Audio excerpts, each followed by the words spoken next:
Bom dia a todos, meu nome é Renata e meu grupo é composto por Matheus Lima, Tayane Tavares, Rafael Henrique e Renan Alonso. E nós vamos apresentar o trabalho sobre o livro Transformação Didático-Pedagógica no Esporte, de Eleanor Kans. Começar falando sobre o autor. Eleanor Kans, ele é pedagogo e atualmente professor universitário. Ele é especialista em Educação Física e Pedagogia do Esporte e formou-se pela Faculdade de Educação Física de Cruz Alta e concluiu mestrado na Universidade Federal de Santa Maria, fez doutorado e pós-doutorado no Instituto de Ciências do Esporte da Universidade de Hannover, na Alemanha. Ele é professor titular da Universidade Federal de Santa Catarina e membro de corpos editoriais, além de ser também autor de dezenas de livros sobre educação física e o desenvolvimento do esporte. Nesse livro, o autor realiza uma crítica sobre a transformação didático-pedagógica no esporte, no sentido do âmbito escolar, em que o aluno, para ele, deveria ser mais autônomo, que o esporte não precisa ser aprendido somente a sua parte técnica, para que eles pudessem desenvolver outras habilidades. E o livro ele é constituído de 6 capítulos, que são distribuídos por 152 páginas.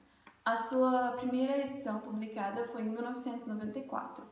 E no livro, o seu principal propósito é anunciar e estimular mudanças reais no ensino pedagógico da educação física.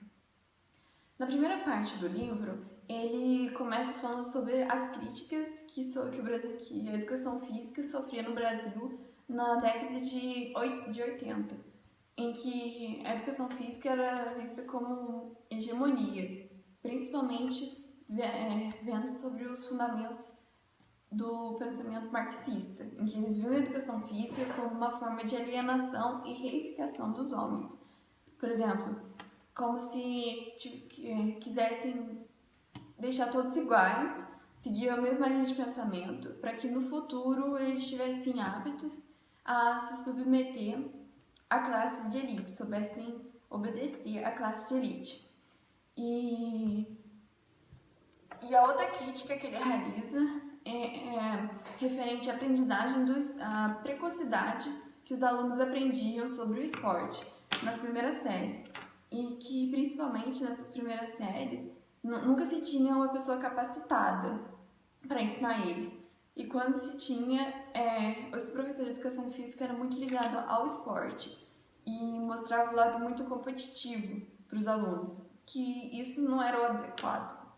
Foi então quando ele descobre no exterior um novo jeito, pelo menos de um jeito mais certo daquela época, para se ensinar, que era a psicomotricidade. Ela tinha a tendência à educação física integral do aluno, não somente uma parte do esporte, a técnica, mas também o âmbito social. E foi quando o Kans concentrou toda a sua pesquisa desse livro em específico sobre isso. E para começar, ele fala que para se ensinar o esporte aos alunos, antes você precisa saber o quanto de contato esse aluno já teve com esse esporte.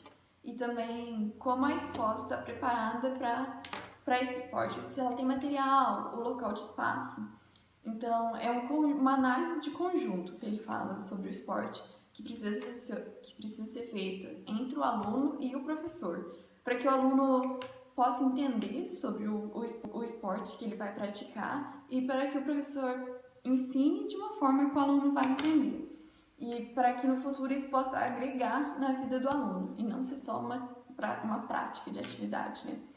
Então, e para Kans, o seu principal eixo de pensamento era a cultura do movimento, que envolvia todas as atividades humanas, não só do esporte, mas também como a essa do esporte, que seria a atividade social. Ele também faz uma crítica à padronização da prática esportiva, que todo mundo tinha que fazer tudo igual, todos os alunos tinham que praticar da mesma forma, só que cada aluno era do seu jeito, né? Cada um tinha uma facilidade e uma dificuldade. Então, ele fala que desse jeito eles impediam o aluno para ter um novo horizonte de novas possibilidades. E ele também faz crítica a alguns pontos que tinham no esporte escolar naquela época. Por exemplo, o rendimento. Para que o rendimento, para quem terá um rendimento no âmbito escolar? Ele vai ser um rendimento só para a escola ou esse aluno vai ser mesmo praticar como se fosse um atleta, que precisar de ter um rendimento de alto nível? E também a prática. A prática dele é só ali na escola ou se ele vai praticar para clubes. Isso muda com a forma que se deve ensinar. Por exemplo, se o aluno for seguir aquilo, tinha que necessitava de um atendimento e de uma prática por mais vezes. Mas se não precisava ser tão extremo assim. Então, o ponto principal que ele fala é onde que ele quer chegar, que é como a educação física deve ser, o esporte deve ser ensinado pela educação física na escola. Que ele fala que, assim, para ele, a cultura do movimento engloba tanto a prática esportiva quanto a social.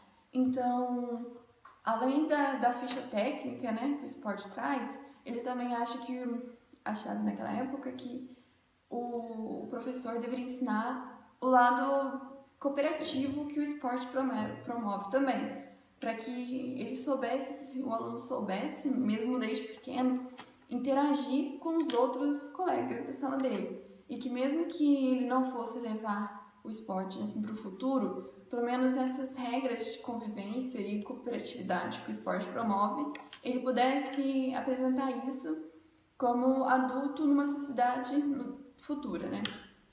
E daí, assim, as regras, né, que o esporte traz, as habilidades técnicas, não iam ser perdidas, porque também a forma social ia agregar, mesmo se ele não seguisse nessa área, mas no jeito de lidar com as outras pessoas e no seu comportamento com a sociedade também, porque o esporte, ele te ensina, né, a perder e a ganhar.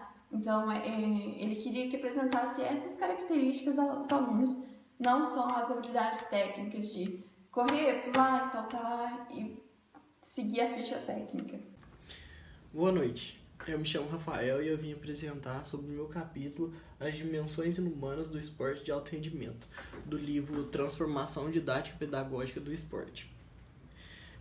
Primeiramente, devemos pontuar essas partes das dimensões do esporte de alto rendimento. O esporte de alto rendimento pega as crianças mais novas e colocam elas sob esforço de treinamento muito grande, o que levanta as duas questões principais desse capítulo, que é o treinamento especializado precoce e o doping. Falando sobre o treinamento especializado precoce, ele chega para as crianças de apenas 11, 12, 13 anos, dependendo de algumas atividades, tipo atletismo, atividades rítmicas, e coloca umas tarefas de treinamento de até 3 vezes na semana, durante 8 horas por dia, o que já configura 40 horas, tipo assim, semanais, como se fosse realmente um trabalho. E torna o esporte como uma coisa... não digo maçante, mas uma coisa tão séria que a criança perde aquele sentido de... Como fala? O sentido da recreação, o sentido de esporte enquanto proporção de lazer para uma criança.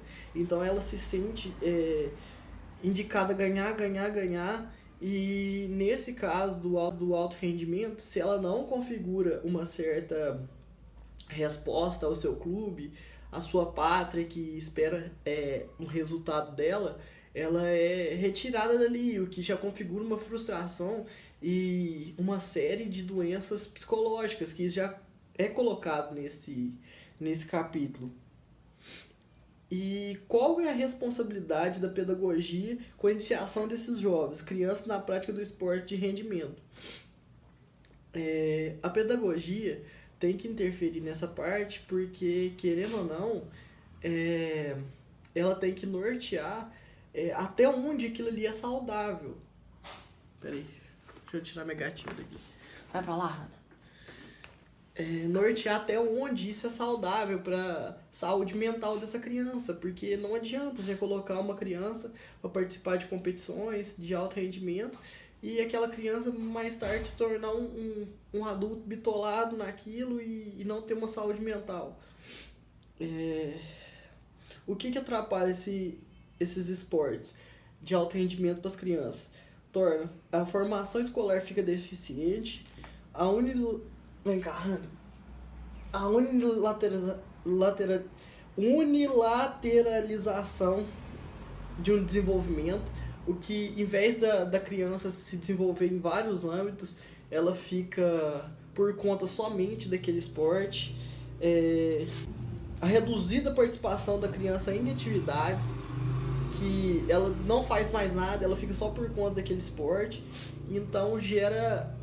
A criança fica, digamos que sem cultura, mas muito especializada em uma coisa e ela fica sem nada do resto. Passando para o outro tópico, o tópico do doping desse mesmo capítulo, pode-se associar que nesse esporte de alto rendimento chegaram a uma conclusão de que os recordes não tem como ser batidos mais sem o uso de, vamos dizer, de anabolizantes.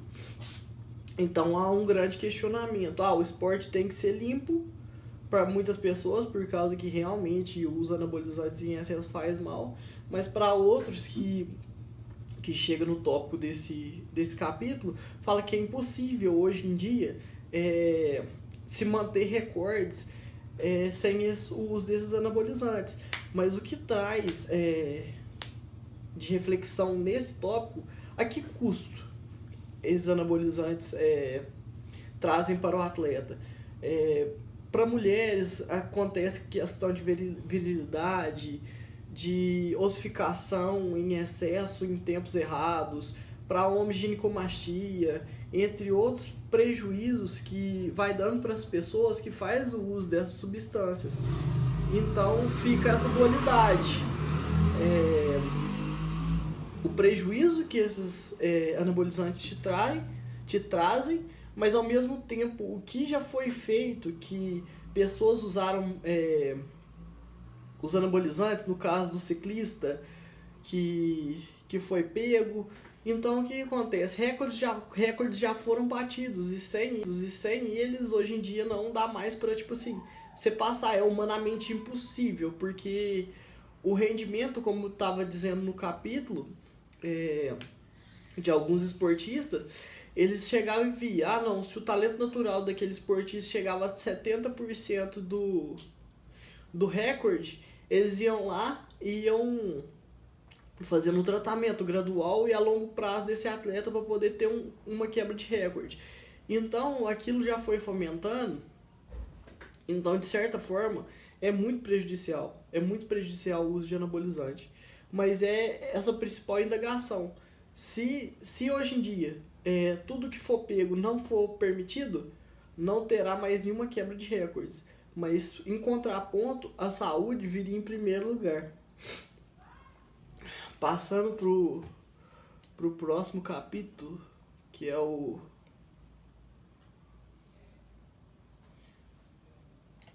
fenômeno esportivo enquanto realidade educacional.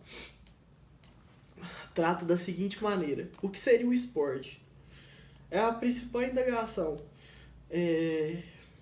Você fazer uma caminhada, você andar de bicicleta, você ir para o trabalho, não seria considerado um esporte, na teoria dos idealizadores do esporte. Isso seria tipo assim, como se fosse um hobby, não seria esporte propriamente dito. E retrata como encenação do esporte para o ensino. Então, de certa forma, ele põe em contraponto que o esporte tem que ser o esporte tipo vôlei, basquete, handball na escola, para poder fomentar um dia essas pessoas a quererem talvez um esporte mais robusto e partir para o próprio alto rendimento, e o esporte como forma de lazer e criação do sujeito, como a moral, como a educação mental. Então ele vai mais além nesse tópico. Só que para mim Rafael, eu não consegui entender muito bem, mas o que eu consegui compreender desse capítulo, o fenômeno esportivo enquanto realidade educacional, foi esse cheque de esporte por esporte e esporte por educação, formação do sujeito enquanto aluno. Esse é os meus capítulos que eu fiquei responsável. Muito obrigado e é isso. Bom dia, Márcio. Bom dia, turma. Eu sou a Tayane e eu vou estar falando sobre o capítulo 4 do livro Transformação Didático-Pedagógica do Esporte. O nome do capítulo é O Estudo do Movimento Humano e ele foi dividido em 6 subtítulos. O autor fez uma introdução desse capítulo dizendo sobre a análise do movimento humano. Ele falou assim que na atualidade não há uma preocupação nessa análise, só que para ele faz-se necessária essa análise do movimento humano. O primeiro subtítulo é As diferentes interpretações do movimento humano. Em primeira análise, o autor vai destacar que todo movimento ele é analisado com o que ou quem se movimenta e as suas influências, ou seja, ele disse que sempre vai ter pessoas, animais, coisas, objetos que vão influenciar o movimento, que vão gerar um movimento, seja uma influência interna ou uma influência externa. E ele destacou os esportes, que nem sempre vai ter só o homem movimentando, vai ter um objeto também, como se fosse a flecha do arco e flecha. O autor destacou 2 nomes importantes, que é Baitent e Tambor, se a pronúncia estiver errada, me desculpa. E ele falou dos conceitos deles, que falou assim que a análise do movimento ela deveria ser feita a partir de uma base, ou seja, o que é o quem que está praticando esse movimento, qual que é a situação em que ocorre o movimento e o seu sentido. Com isso, Trebels, outro nome importante, discutiu sobre 4 elementos para a análise do movimento. O primeiro elemento é a pessoa que faz o movimento, a participação subjetiva e qual que é o entendimento dessa participação. O segundo elemento é o mundo do movimento, ou seja, é o diálogo entre o homem e o mundo, quer dizer, uma relação entre as coisas do mundo e o movimento em questão. O terceiro elemento, ele também é relacionado a essas influências que o movimento sofre, só que destacando as realizações objetivas. O autor ele usou como exemplo o movimento para frente, o movimento para trás, para o lado, entre outros. O quarto e último elemento é o significado, o sentido em questão, ou seja, qual que é o significado das características que são utilizadas para aquele movimento que foi realizado. Ele usou como exemplo o atletismo, que o correr no atletismo é medido a diminuição do tempo e os saltos e arremesso é visto mais a distância. E em segunda análise, o autor ele observou uma importância da reflexão, do diálogo entre o homem e o mundo. Só que ele não vai falar dessa relação agora, ele vai falar num próximo capítulo, num próximo subtítulo que eu vou estar explicando melhor. O segundo subtítulo é O interesse na análise do movimento nos esportes. O autor, nesse subtítulo, ele trouxe uma discussão sobre a tecnologia e os seus avanços na sociedade. E ele destacou os conhecimentos que foram surgindo, que foram avançando e que chegaram à população através dos meios de comunicação. E também, como teve esse avanço na tecnologia e tudo mais, o esporte ele também sofreu uma evolução. Então, ele falou assim que ele destacou a evolução na ciência sobre os esportes e que o principal objetivo era o rendimento das atividades físicas. O autor ele relatou que as atividades corporais atualmente elas exigem um maior esforço corporal, ou seja, exigem um esforço maior dos grupos grandes musculares. Então ele viu a necessidade de um aprimoramento corporal. Só que como houve essa necessidade do aprimoramento do movimento, houve também uma necessidade na melhoria dos materiais que são utilizados para o esporte, como por exemplo em clubes, em universidades, escolas, nessas áreas que são designadas para essas atividades. Nesse quesito, as universidades elas se saem à frente, porque existe convênios de universidades estrangeiras que disponibilizam os materiais necessários. Só que, infelizmente, a gente não pode falar a mesma coisa das escolas públicas, ou não, porque elas não recebem esses materiais e elas possuem materiais que às vezes não têm tanta qualidade assim. Então, os professores de educação física, eles não encontram meios e formas boas para poder ensinar a educação física em si, por falta desses materiais.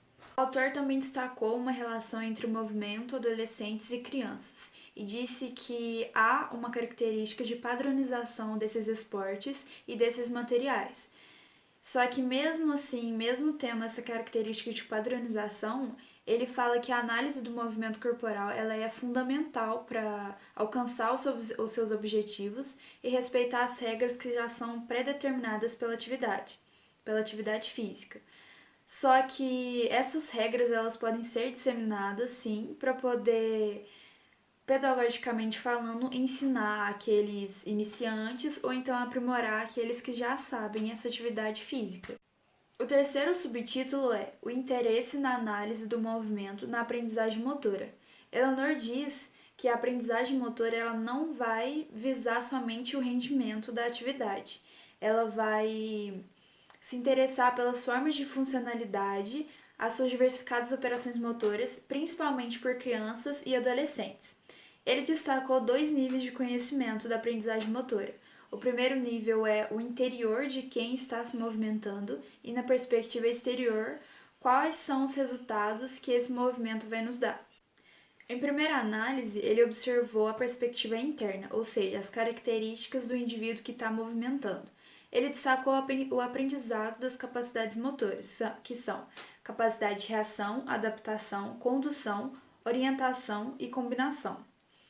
E, além disso, ainda na perspectiva interna, ele vai destacar o reconhecimento das dimensões do corpo, as dimensões perceptivo-cognitivas, emocionais afetivas, sociais e motoras, que vão influenciar na perspectiva externa. Com isso, o autor ele destacou sobre a discussão da psicologia do homem. Ela se tornou fundamental porque ela vai informar sobre essas dimensões que eu acabei de citar, mas vai dar ênfase em uma só dimensão, que é a dimensão perceptivo-cognitiva, porque essa dimensão ela vai dar capacidade ao homem de compreender e entender as informações do movimento. Em segunda análise, o autor ele vai falar sobre o corpo substancial, que o ser humano ele segue leis e princípios que vão gerar o rendimento, que na aprendizagem motora se destaca as dimensões do corpo, da capacidade do corpo. Então, na aprendizagem motora, ela vai se interessar por esse corpo substancial, porque como ele gera respostas motoras, elas são produzidas por informações contidas nesse corpo substancial. Então, o autor ele concluiu esse subtítulo relatando a importância pedagógica do ensino do movimento e criticou essas características de padronização dos esportes, mas pôde dar a percepção às crianças e adolescentes que essas regras que são contidas, são pré-determinadas, elas podem sofrer mudanças para poder auxiliar no ensino. O quarto subtítulo é o interesse na análise do movimento na dança. Nesse subtítulo, o autor diz que a dança é vista mais como vivência e expressão corporal. Ela não segue a padronização e não segue gestos que são pré-determinados. A dança ela tem um aspecto fundamental no desenvolvimento de movimentos culturais e ela vem ganhando características devido ao avanço. Só que, além disso, uma característica que a gente pode destacar é a desportivização, porque a dança ela vai avançar e ela está alcançando melhor uma característica de competição, uma característica competitiva, ou seja, um exemplo que foi usado foi a dança de salão, que quem vai se destacar melhor é o casal que está se sobressaindo nos outros. Só que o autor ele prefere não entrar nessa crítica dessa característica e sim na análise do movimento na dança e do seu significado. Na primeira análise, o autor fala que o sujeito e o seu mundo subjetivo se interessam mais, se destacam mais. E fala que a dança é mais a busca por movimentos ritmizados e pela alegria, que vão gerar um conjunto de movimentos de uma forma mais criativa. Na análise, o autor ele trouxe 2 tópicos fundamentais para a dança, que é o espaço e a música, que em conjunto com a expressividade natural dos movimentos dos dançarinos, eles fazem com que alcance essa expressão corporal e a vivência. O autor destacou de novo o Baitendijk, pela vivência e expressão, que para ele se dá em relação ao mundo interior do homem, ou seja, faz com que o homem volte para o seu mundo interior para poder realizar esses movimentos com características próprias. E o autor relata sobre essas características internas de sentir aquilo que está dentro de você, mas não só para quem só dança, para quem participa de alguma forma do espetáculo. Com isso, ele destacou um trecho de Garaldi que diz assim: toda dança implica participação, mesmo quando ela é espetáculo, não é apenas com os olhos que a acompanhamos, mas com os movimentos pelo menos esboçados de nosso próprio corpo. O quinto subtítulo é o interesse na análise do movimento pelas atividades lúdicas, brinquedo e jogo. Nesse subtítulo, o autor ele traz uma perspectiva de que o adulto ele não reconhece a relação entre brinquedos, jogos, crianças e adolescentes e não compreende a importância que essas atividades têm na vida dessas pessoas. E ele fala que se os adultos não compreendem essa importância, eles não entendem que a falta dessa prática, da prática dessas atividades, pode trazer resultados negativos para a saúde física. O autor ele discute sobre a influência sociocultural sobre os brinquedos, jogos e os seus movimentos. Ele fala sobre uma característica de homogeneização e uma figura de cultura industrial que foi criada.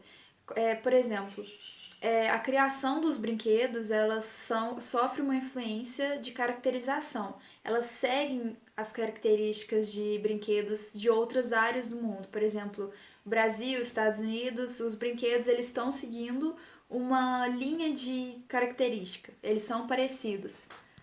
Outro aspecto que o autor destacou é o interesse pelo controle do imaginário infantil, porque a criança ela consegue caracterizar esse imaginário próprio a partir dessas brincadeiras e desses jogos. E como há essa cultura industrial, eles conseguem controlar esse imaginário.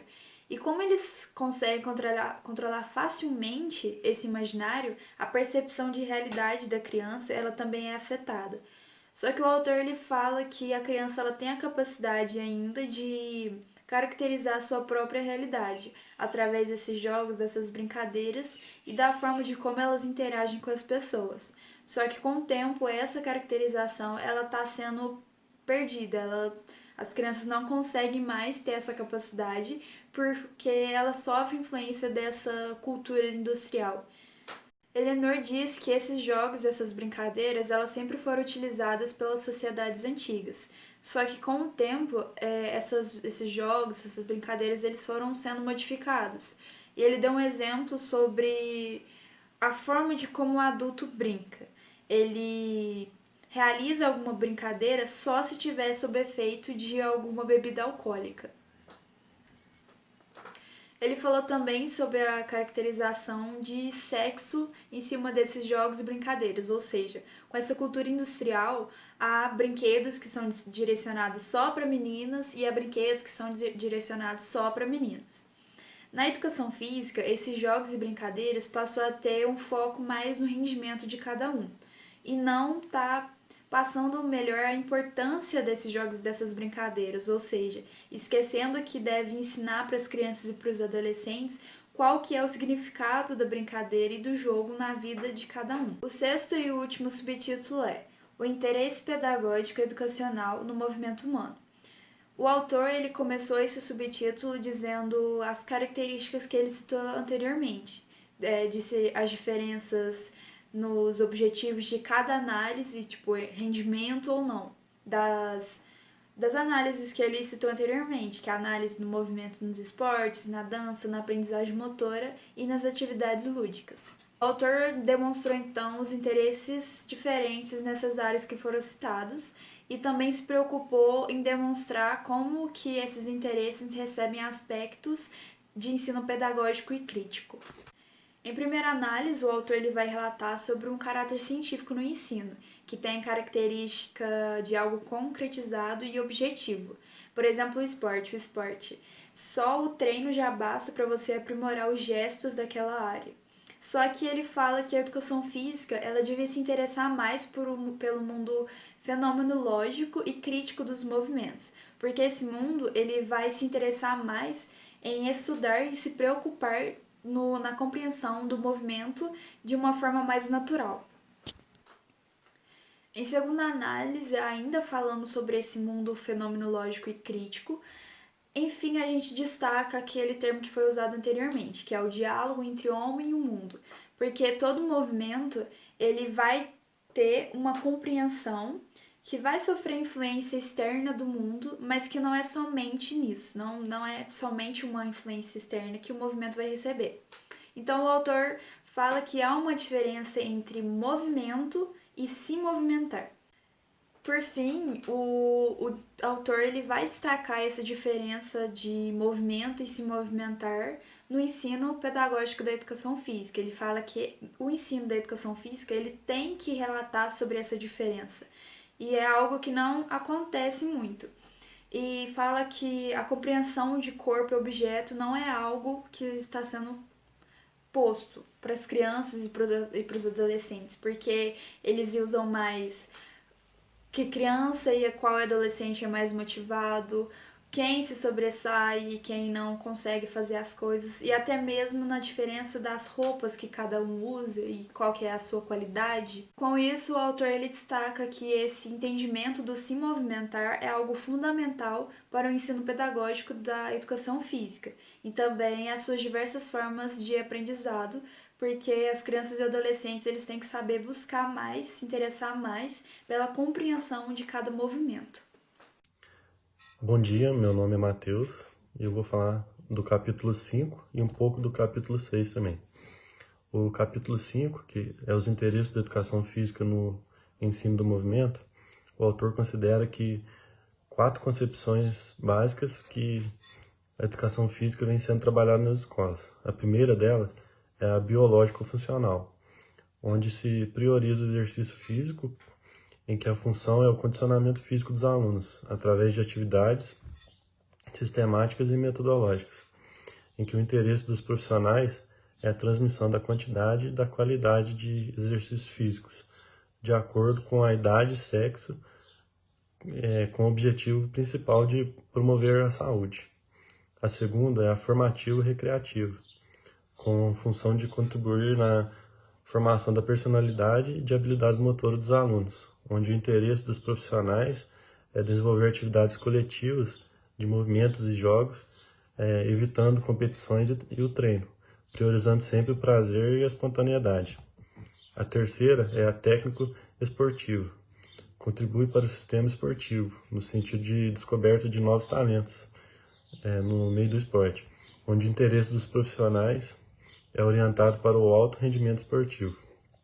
E a quarta e última, que é a crítica emancipatória, que tem como objetivo desenvolver o desenvolvimento de competências como a autonomia, a competência social e a competência objetiva. Não se elimina o interesse no movimento, que é específico do esporte, da dança, da aprendizagem motora, dos jogos. Porém, o desenvolvimento das 3 competências precede a decisão dos temas e dos métodos de ensino. Dentro do capítulo 5, ele traz um tópico que é o objetivo fator da subjetividade. E nele ele fala que para que o fator subjetividade no ensino do movimento seja considerado, é necessário que o ensino se concentre no se movimentar dos humanos e não sobre os movimentos. Ele fala que a subjetividade pode ser entendida assim como um processo que o homem se desenvolve numa relação tensa entre um ser social e um ser individual. Aí o papel da escola na sociedade atual é de se interpor para que a criança e a realidade, se interpor entre a criança e a realidade de forma artificial, dificultando uma aproximação real da criança com a realidade, permitindo o desenvolvimento de subjetividades submissas para servir de interesses dominantes. O desenvolvimento humano, enquanto a capacidade de saber sentir, saber pensar e o saber agir, é inseparável do desenvolvimento da subjetividade. Para entender melhor a objetivação da subjetividade pelo movimento, o Kans, que é o autor do livro, faz uma busca de apoio em Marleau Ponty, que dizia: nossa subjetividade é objetivada na nossa maneira de habitar o mundo, de tratá-lo, de interpretá-lo, e isso se manifesta nos diferentes modos de agir, sentir, caminhar e falar. Então, subjetividade se constitui na nossa forma de conhecer o mundo, onde se incluem os objetos, a natureza, o outro e nós mesmos. O problema existente na formação da subjetividade, que ela já é moldada pelo mundo colonizado, pelas objetivações culturais, onde especialistas produzem interesses para a maioria, de acordo com a classe dominante.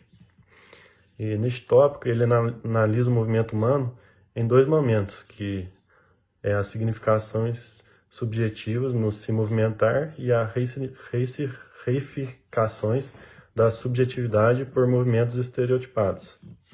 A reificação ou controle da subjetividade pelo processo de civilizar a criança acontece quando, para tornar-se adulta, ela precisa perder a fascinação pelo mundo natural, pelos objetos e pela natureza, para garantir sua adequação à realidade e agir com sucesso.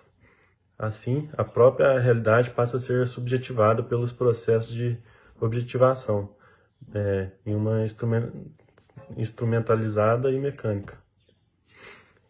Assim, o objetivo da subjetividade se configura em função de aceitar e preservar sentidos, em vez de construir sentidos, como acontece no brincar livre e espontâneo. O processo civilizatório escolar acontece para dominar e controlar a subjetividade e se destinam a formar atitudes mecânicas e repetidas para construir subjetividades acríticas. Manter um homem distante do real e do sensível ao seu modo de agir, pensar e sentir, é mantê-lo na ignorância. E vemos muito isso na escola, como na proibição de falar, no desencorajamento das emoções, na separação entre meninos e meninas, que vemos muito isso na educação física, e principalmente pelo disciplinamento do seu movimentar. Para que possamos melhorar isso, ele diz que é necessário observar e criar mais espaço para os alunos a reorganizarem o desenvolvimento de suas subjetividades críticas e emancipadas. No capítulo 6, ele fala sobre as reflexões didáticas a partir de práticas concretas. Ele nos traz as estratégias didáticas do ensino crítico emancipatório, que se inicia nos seguintes passos, que Kant chama de transcendência de limites, onde o aluno é confrontado com a realidade do ensino e seu conteúdo, a partir de graus de dificuldade. A forma direta de transcender limites, no sentido da manipulação direta da realidade, pelo simples explorar, experimentar possibilidades, capacidades e ainda vivenciar possibilidades comunicativas, descobrir e experimentar relações socioemocionais e entre outras. A forma aprendida no âmbito das possibilidades de transcender limites pela imagem, pelo esquematismo, pela apresentação verbal de situações do movimento e do jogo, que o aluno reflexivamente deveria acompanhar, executar e propor soluções de acordo com aquelas práticas que ele vivenciava. A forma criativa ou inventiva de uma transcendência de limites, em que a partir das duas formas anteriores da representação de um saber, o aluno se torna capaz de definir uma situação, criar e inventar movimentos e jogos com sentidos para aquela situação. A transcendência de limites atua concretamente sobre o aluno, permitindo que os alunos descubram, pela própria experiência manipulativa, as formas e os meios para uma participação bem-sucedida em atividades de movimentos e jogos. Permite também que os alunos sejam capazes de manifestar pela linguagem ou pela representação cênica o que aprenderam numa forma de exposição, que todos possam entender. E por último, Permite que os alunos aprendam a perguntar e questionar sobre as aprendizagens e descobertas com a finalidade de entender o significado cultural dessa aprendizagem, seu valor prático e descobrir também ainda o que não sabiam e o que puderam aprender com essa prática. No capítulo 6, ele traz o tópico também que é a transformação didático-pedagógica dos esportes. Na prática, essas transformações se iniciam pela identificação do significado central do se movimentar e de cada modalidade esportiva. Essa transformação se realiza com perfeição no nível do prazer e satisfação do aluno, pois ele é o sujeito, a referência central nessa transformação. Arranjos de materiais são de extrema importância no ensino dessa transformação didático-pedagógica, pois permite maiores vivências. E com isso o professor deve sempre também procurar oportunizar a reflexão e o diálogo sobre as práticas, para ver se realmente o aluno adquiriu o conhecimento e discutir o que foi aprendido na aula. Bom dia, meu nome é Renan Alonso. Eu vou falar agora sobre o 26º capítulo do livro Situação de Ensino. O autor cita como exemplo algumas situações experimentadas em escolas e também no ensino universitário. Ele coloca que teve 2 auxiliares, Nelson de Faria Campo, um professor, e Simone Maria Machado, uma acadêmica. Neste experimento, se deu a busca pelo ensino do atletismo de forma didática, uma vez que, tradicionalmente, o seu ensino não há diversão, é a busca por melhor rendimento. Teve como desafio tornar mais acessível o interesse dos alunos e aumentar seu valor pedagógico. Situação de ensino 1. Corrida veloz. Foi colocado para os alunos que deverá vivenciar a possibilidade de imprimir o máximo de velocidade, mas sem competir com colegas ou cronômetro. Para isso, foi disponibilizado bonés com fitas por diferentes tamanhos, onde os alunos poderiam escolher qual usariam para correr. Foi possível perceber que o maior atrativo por parte dos alunos nessa atividade foi manter a fita no ar, impedindo que ela tocasse o chão com a velocidade. Situação de ensino 2, corrida veloz coletiva. Foi colocado com base na primeira e se constituiu uma corrida de revezamento de 150 metros, em que os alunos eram divididos e posicionados, de forma que a soma da velocidade de cada um conseguisse solucionar o problema. Situação de ensino 3, saltar. Os alunos saltavam de um trampolim ou similar em um colchão, com o objetivo de treinar salto em altura ou em distância, com ou sem usar alguma técnica tradicional. Na situação de ensino 4, encontrar locais e formas de saltar. Foi proposto aos alunos encontrar no entorno e dentro da escola locais para saltar e anotar quais locais possíveis para salto, com o objetivo de facilitar o deslocamento. Situação de ensino 5.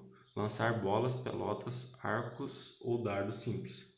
Com prioridade de lançamentos e arremessos, a atratividade e aprendizagem de uma forma técnica de lançar sem necessidade de melhorar a distância do arremesso.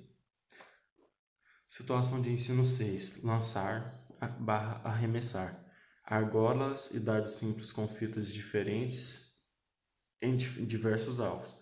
Os alunos experimentaram lançar argolas e dados para cima, para frente e sobre os alvos. Próximo capítulo. Possibilidade didática por meio do trabalho, interação e linguagem. O autor expressa de forma clara nesse capítulo que seu objetivo ao realizar o estudo é superar o interesse técnico do ensino e assumir um interesse crítico emancipatório.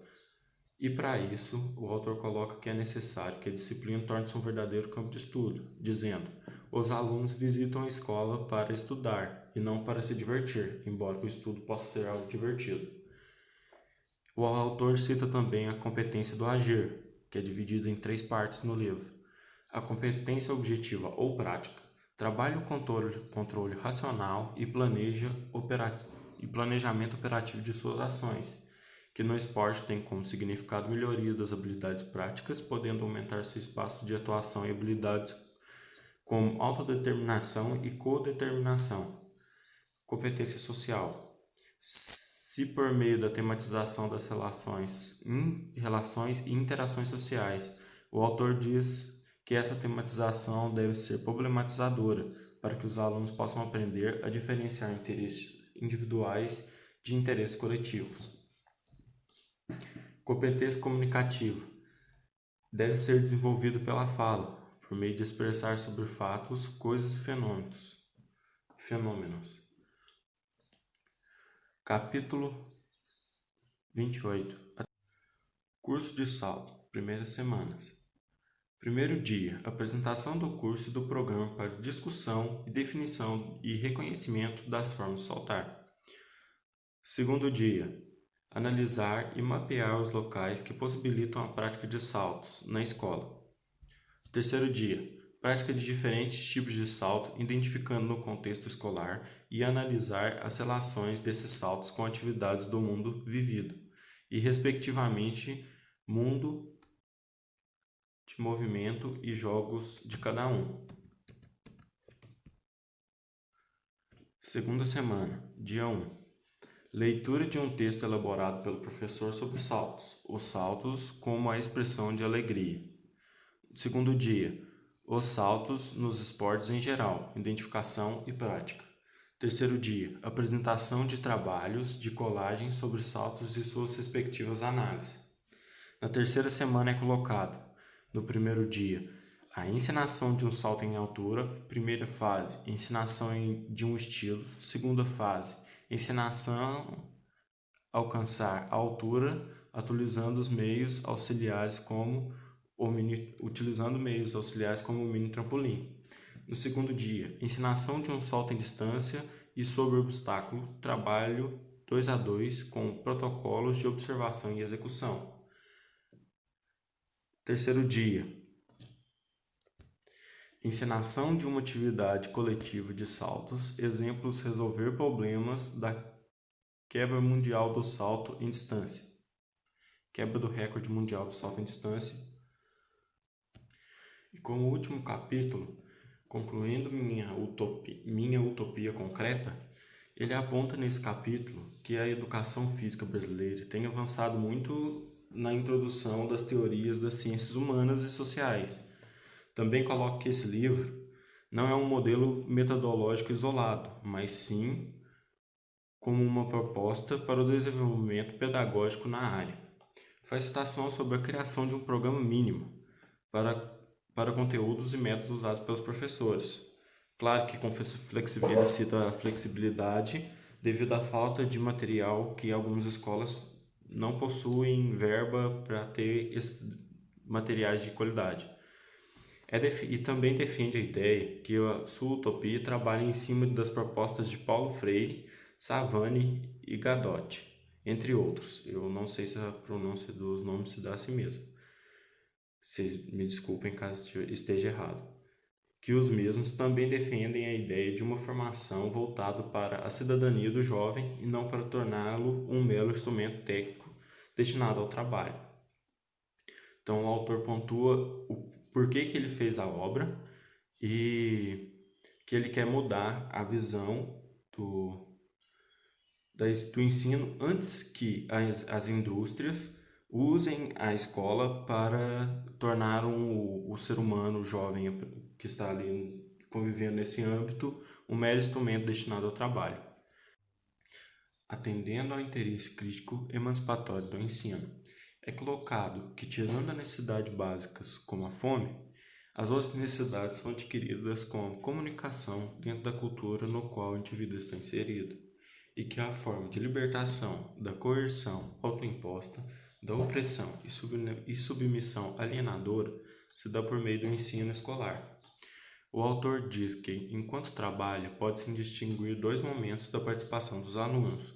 O primeiro momento sendo desenvolvido pela experimentação individual e coletiva, criando situações, problemas, para que os alunos experimentem as suas possibilidades, sem utilizar nenhuma regra específica, para que o professor possa conhecer os alunos e suas limitações. É citado, o autor diz, é mais fácil das séries iniciais até a 6ª série, e que a partir disso o aluno assume um papel de insucesso em sua maioria, e com isso fica difícil criar uma situação que possa estimular suficientemente a maioria. O segundo momento trata-se de trabalhar com a escolha que o aluno se sente mais confortável, ajudando a desenvolver não apenas o técnico, mas também corrigir fragilidade no condicionamento físico. Numa demonstração de empatia, é colocado a importância de trabalhar comunicação na aula de educação física, uma vez que é a aula mais comunicativa. Para isso, é trabalhado de forma que os alunos observam uns aos outros e depois juntam para discutir como cada um pode melhorar, mas sempre com a presença do professor, que manterá a ordem para que não haja comparações entre um aluno e outro, que geraria frustração para os alunos. É sugerido também que cada trabalho na escola seja um trabalho de forma de um curso e até é colocado um modelo de curso de salto. Foi a apresentação do grupo 9 sobre o livro Transformação Didático-Pedagógica. Obrigado a todos que assistiram tudo. Eu recomendo muito o livro, é um livro muito interessante, a tematização dele. Recomendo a todos que puderem ler, porque realmente é um livro que vale a pena.